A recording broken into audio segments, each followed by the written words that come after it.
Hi, everyone. It's Daisy Wise. Welcome to week 3 of Hello Bullies Resources for Rescues. Okay, so just a quick welcome. If you took a break and are not watching these all together, just want to remind you that it's very important for us to say that we all come to this work with the best intentions for the animals. And matching actions to intentions is part of what we hope that you can take away from this series. And our intention here is to help you do your best work. And you are the heroes in the lives of these dogs. And we just want to know, we want you to know how thankful we are for the work that you do. As far as expectations go, we may not see eye to eye on every single thing, but on the big picture, we're all here for the same reason. So we just ask that we all meet each other in a spirit of cooperation and kindness. And it's absolutely fine to disagree. We can do that, and we can have tough conversations and still be fair and kind. You can't really do much growing without a little bit of pressure. So that's okay. We're here to do the work for the dogs, and it is not always easy, but we take the serious stuff seriously, and the other stuff, we just kind of let it roll off our backs. All right, so today we're going to talk about rehabilitation. The definition of rehabilitation is restoring someone to health or normal life through training and therapy after imprisonment, addiction, or illness. Imprisonment definitely counts for these dogs. So many of the dogs who come to Hello Bully, the vast majority, are from dogfighting cases, neglect, cruelty, disaster, hoarding. So they've all had, a tough hill to climb. And so when they come to us, we are assuming that there is going to be some rehabilitation needed for this animal to become adoptable. So today we're going to talk about a handful of dogs that we've referenced as we've gone through this series. I don't think we've talked about this guy much, though, Tyrion. So Tyrion was from a dogfighting case who, when he came to us, we knew that it was going to be he was highly adoptable, but there were some things that we would have to take care of for him to ultimately get there. So he's potentially highly adoptable.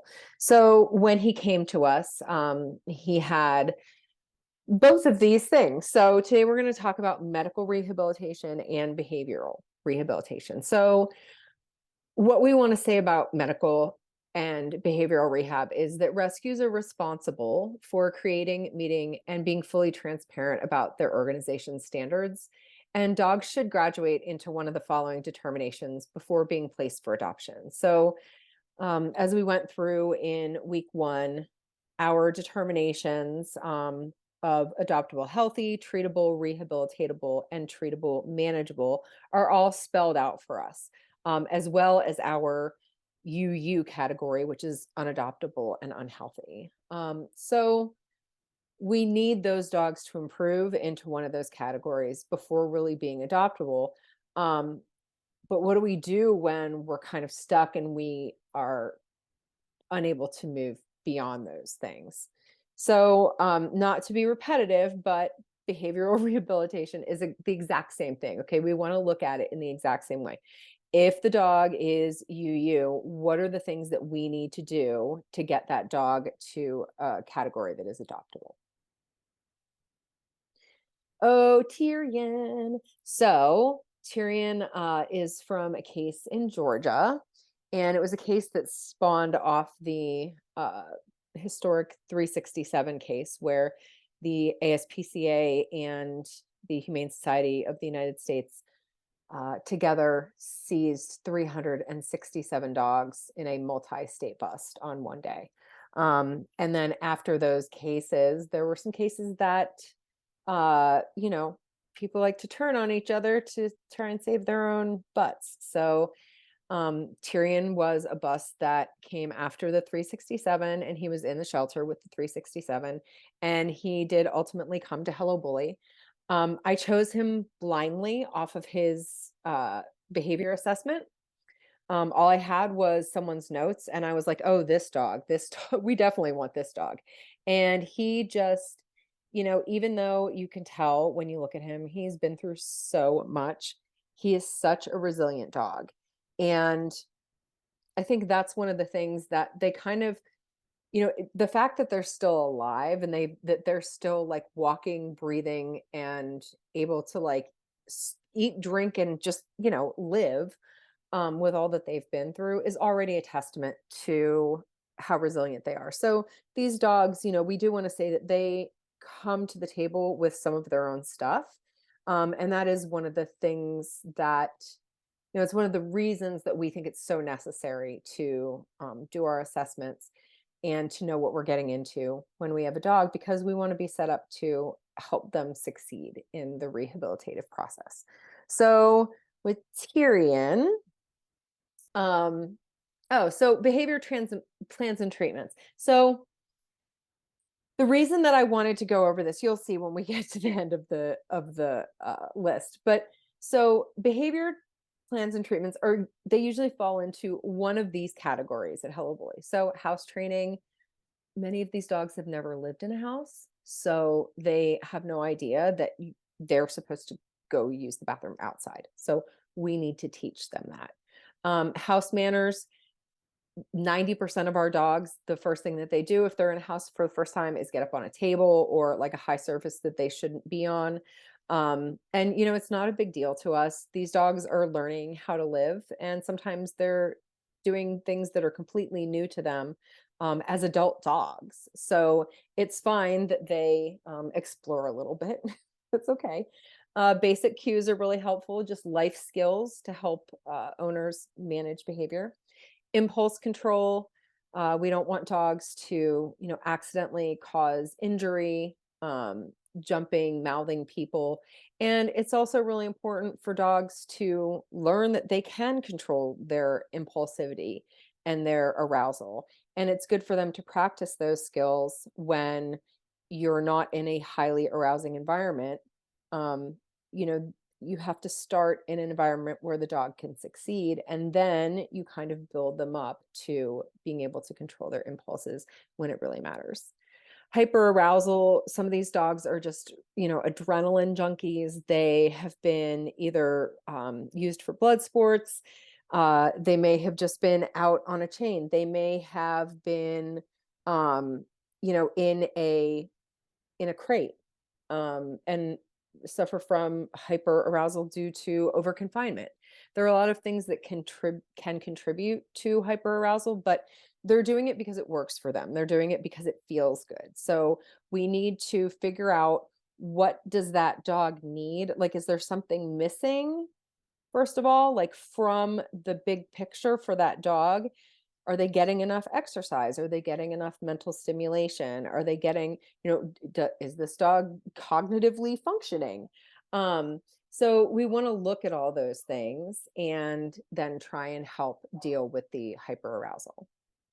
Resource guarding is actually a very normal behavior in dogs. It's something that dogs actually need to do for survival in the wild. So makes sense that they would practice it as puppies. And people resource guard too. If you have worked all week and you're sitting down on Friday night and you've got, your favorite meal and your favorite beverage, and someone comes up and tries to pick off your plate, you might not be so happy about that. You might be like, hey, go get your own. I worked hard for this. So we have ways of dealing with resource guarding that are not confrontational and that teach the dog, basically, it doesn't really matter what you have. I'm not coming to take it. I'm coming to give you something better. And by doing trade ups and kind of always being that, oh, I see you have something cool there, but look at what I have. It really, can set them up for success when you do have to grab something from them. Fear, anxiety, and stress is something that we see often. There are many different ways that we can deal with this, but um, these treatments for fearful dogs, it usually takes a little bit longer. Those fearful dogs are usually in our rescues or shelters a little bit longer. they may be with us for a little while longer before they're ready to become adoptable, because we need to see that they are like stable before we put them out there in the public eye. So many different ways to treat fear, anxiety, and stress. And that can be from like simple protocols that you're doing in your rescue to working with a behavior consultant, to working with a veterinary behaviorist, or a veterinarian who is comfortable prescribing behavior meds. Don't count out meds for dogs who have generalized anxiety and stress and fear. It can really impact their quality of life. And when you are able to deal, take some of that fear off the plate for them, it makes it a lot easier for them to do the things that other dogs can do. Reactivity and aggression. Sometimes we see these together, sometimes we see them separately. But we want dogs to have good coping skills when they go out into the world with their new families. So it's really important that if they have a high level of reactivity or aggression, that we've done our best to work through that, mitigate it with management. Again, just setting dogs up for the best possible outcome that we can. And obviously, if dogs are, aggressive to the point where they're delivering bites, then we need to really look at that dog and say, is this dog truly adoptable? There's so much riding on dogs. And I'm not talking about, this is why we have standards, because we shouldn't be negotiating these things when we're talking about a specific dog. So aggression, like your organization, again, back to week one, should know where you draw the line, regarding what dogs you're willing to work with and what dogs you think are ultimately not going to be safe for placement. And then lastly, stereotypical behavior that can develop in institutional environments like shelters. Um, it can also just be dogs who, either have had trauma or have a little bit of bad wiring, or need some medication to help the brain function properly. Um, you never want to ignore those stereotypical behaviors. You always want to go to your veterinarian when you see something like that. If a dog is spinning, wobbly, there are so many things that can contribute medically. It just comes to mind like things like ear infections. Um, you know, uh, like anything that just might make a dog feel off, but you can't see it when you're looking at them. So, especially with stereotypical behaviors, I think it's very important to get that vet check, so that you can rule out any medical causes before you start working them, because those behaviors usually need many things thrown at them. It's not medication or behavior modification or management. It's all three, and then, a little bit of hopes, prayers, and magic. So out of this list, Tyrion had everything except for the reactivity, aggression, and stereotypical behavior. Um, he was not house trained. He was up on every surface. He knew nothing. He had zero impulse control. He was a wild thing. He would resource guard toys and bones. Um, he, he had a lot of stress that he was very stoic. Um, and I think that sometimes how sociable he was, with people during all of his medical stuff, I think that really helped him, because when he was going to the vet, he was also like going to see all the ladies and like would come back covered in lipstick and smelling like perfume and with a bow tie on. So he was able to, I think that just helped him. Those interactions gave him such a little boost that I think that was enough to help him sail through some of that medical stuff that was really difficult. So when you're dealing with all of these different things, you're going to have to prioritize. I would say that, resource guarding would be really, really high on my list here because it's something that, if dogs are practicing it, if they're in a new environment and they start practicing it, well, that's just more work that you're going to have to do later on down the line. Basic cues, house training. I'm really big on, trying to nail that down right away, but that is not always possible. So I think looking at out of these things, what does the dog need? And then prioritizing what you're going to work on first. So Tyrion also had, with his medical stuff, he had babesia, um, which is common only in dogfighting dogs. It's passed through high volume, and long term or long periods of exposure.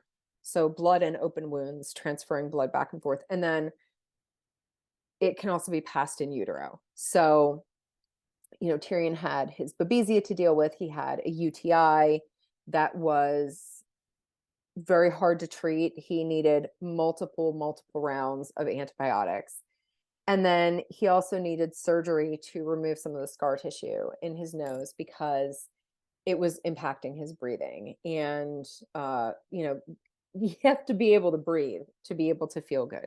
So, once we were able to start getting a little bit of traction in the behavior stuff, we were able to get through the medical things one at a time. And we just, you have to be very fluid with these situations where a dog needs medical and behavioral care. And you basically just need to have I would don't use pens, use a pencil if you're writing it down. These things have to be, you're going to be making a lot of changes maybe multiple times. So you just have to step into these situations where it's medical and behavioral, knowing that you're going to be doing your best to prioritize what that dog needs to become adoptable, and have their best possible outcome. But then you're also going to be flexible with, you know, especially in a post-COVID world, veterinary appointments are harder than ever to get, especially with specialty veterinary. And, everyone adopted a dog in COVID. And so, the adoption pipeline is kind of backed up a little bit. So, there's always going to be something. But I think at least having your plans in front of you and making sure you know what your goals are, that you're not going to achieve them if you don't have them kind of spelled out. So, all right, now we're going to talk about Sean, because Sean was another medical and behavioral dog. Sean was from the X Game dogs. They were a group of dog fighting dogs in Maryland. Quinn Wolferman and Tess Ladeau are from the same case that Sean White is from. And Sean, actually, when I met him, he was spoken for. I used him in my assessments of some of the other dogs because he presented really, really well with other dogs when he was in care at that shelter. He was my like numero uno out of that case. And I said, oh, someone's going to adopt him. Okay. Well, if anything happens, if anything falls through, let us know, because I would love to take him. So Sean had his medical stuff, was mostly just that he was splayed out at the elbows from being put on a chain as a puppy. And we did some behavioral stuff with him to prepare him for like a full like x-rays and a full body workup to make sure that he was okay, that he was sound on those legs, and that there wasn't anything that we could do to improve his quality of life. So we did all of that on the behavior end, basically with stationing. So we would teach him to lie on his side with a blanket and his alligator toy, and to like basically press his paws against our hands while we handled him. And he did great with that. So Sean's early journey was going really well. So this is what his daily plan looked like. And this is about mid journey. And Sean, I think Sean was one of the most complicated cases of dogs we've ever had in our history of, 19 years. Um, so he came to us, was fantastic. You know, I'm thinking we're going to get some basic manners in this dog, get him a vet check, and he's going to be out the door. So in the beginning, Sean had not had many accidents. We were super proactive in the beginning, and we were taking him outside like 5 or more times a day. He was barking or pacing if he really had to go. And we were doing a lot of rewarding for him going potty outside. We dog proofed his area, making sure that there was nothing electrical that he could get to, nothing that he could chew that might hurt him. All the furniture in his room was, nothing that anyone would be upset about if he happened to have an accident. Um, so he was doing really well. And we have, when we have a dog in foster, they're always monitored on a camera. So we got him up to where he could be left alone for 3 or 4 hours. He only had small approved toys. We monitored him with new toys.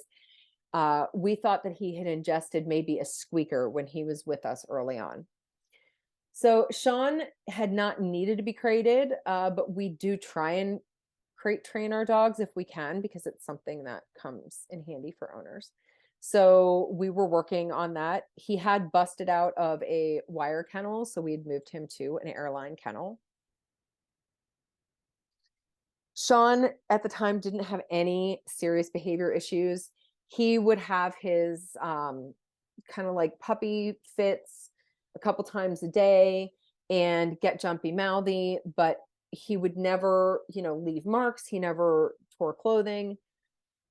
We just viewed this as normal attention seeking behavior. So basically, we would just not attend to him if he started mouthing. We would go on the other side of a baby gate, leave the room, go into the bathroom, and then just wait for good behavior and reward him. So he was doing really well. And we were joking that he was now like how skim milk isn't really milk. He was only like 2% demonically possessed.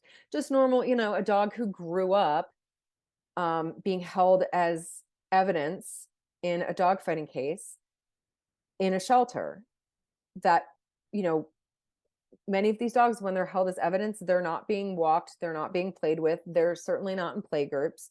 They're really maintained because they're maintained in the way that the law says that they need to be maintained. They can't be spayed and neutered.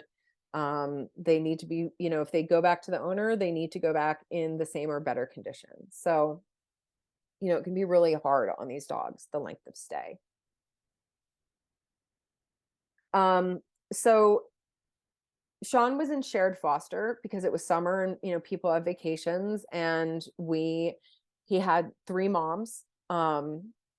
He had some jumpy mouthy episodes when he moved to Kristen's, and then none when he was at Emily's. So we felt like he was learning. We were teaching him some directional cues. We were teaching him touch, sit down inside. And we just, as he moved from home to home, we'd say, well, here's kind of where he is.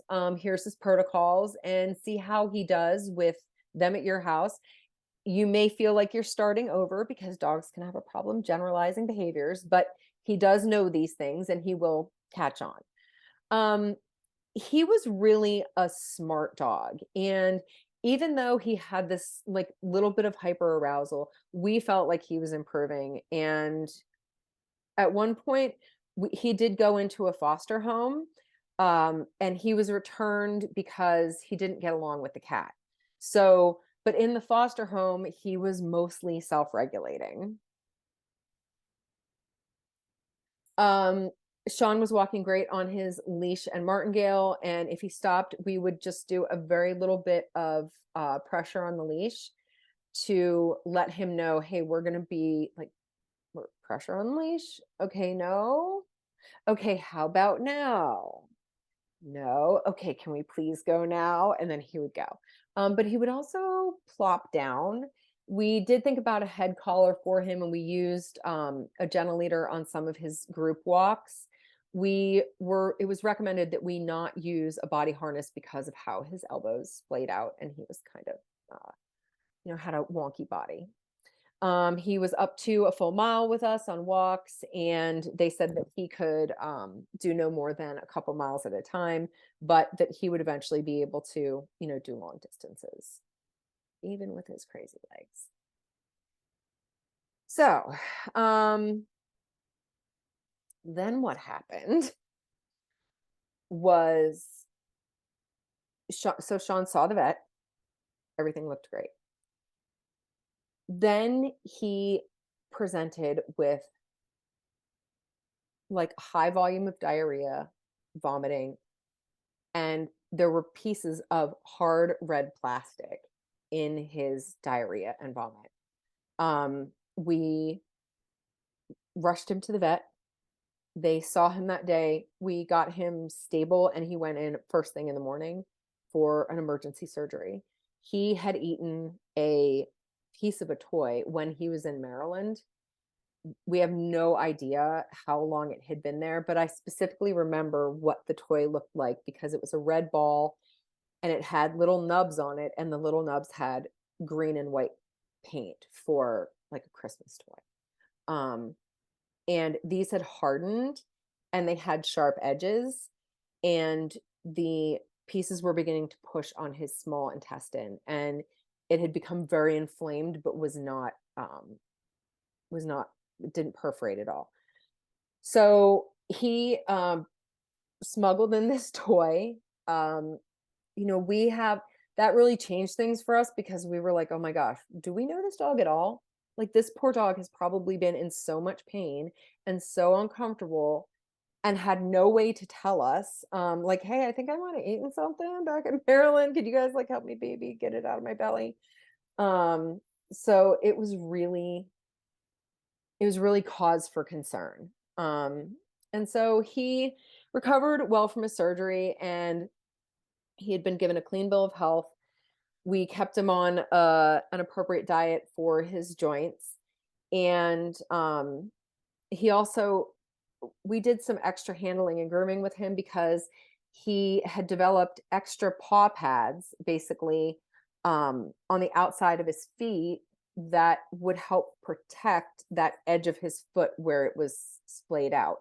So we would use Musher Secret or put on booties to protect his feet from salt in the winter.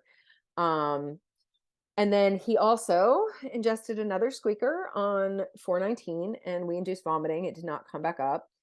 We monitored him. We didn't see it pass.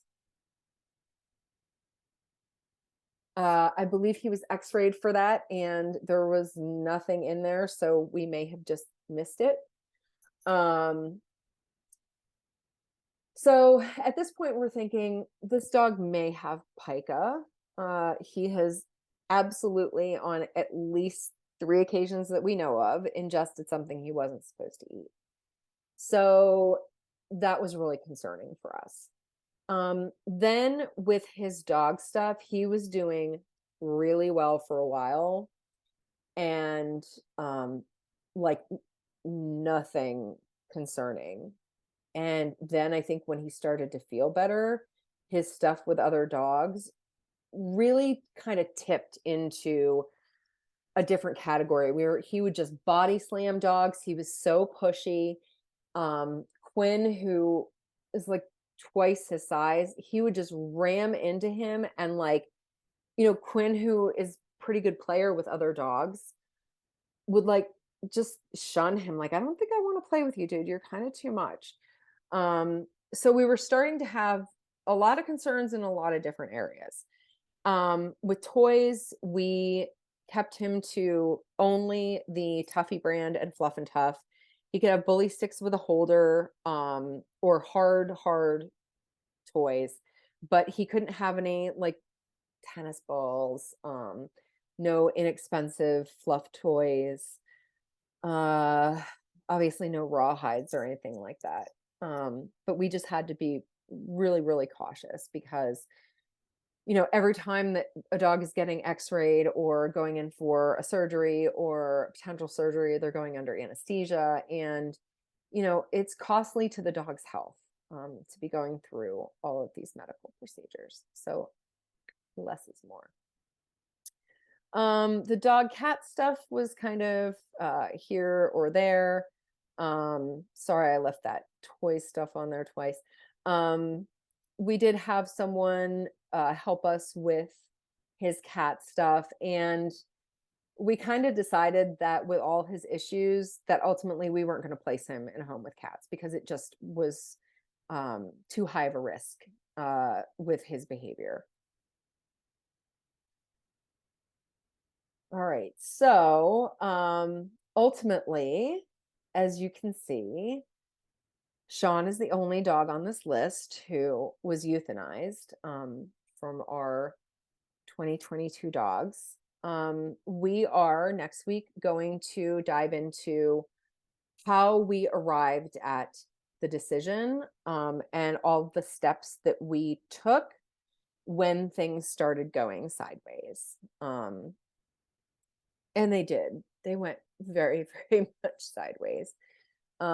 We can we considered things for Sean that we've never even had on the table before. So uh, next week's going to be a little bit of a tough ride, but we're going to get through it together. And I think that it's important that you guys understand that there are times when you have a dog who looks like they're this dog that you see in front of you. And then at some time in the future, the dog is no longer that dog. And that is really, really difficult because we step up for these dogs because we love them. And to see these really fast changes where you feel like your world is turned upside down for these animals. So we are going to be looking at the rest of Sean's case next week. Thank you guys again for all you do.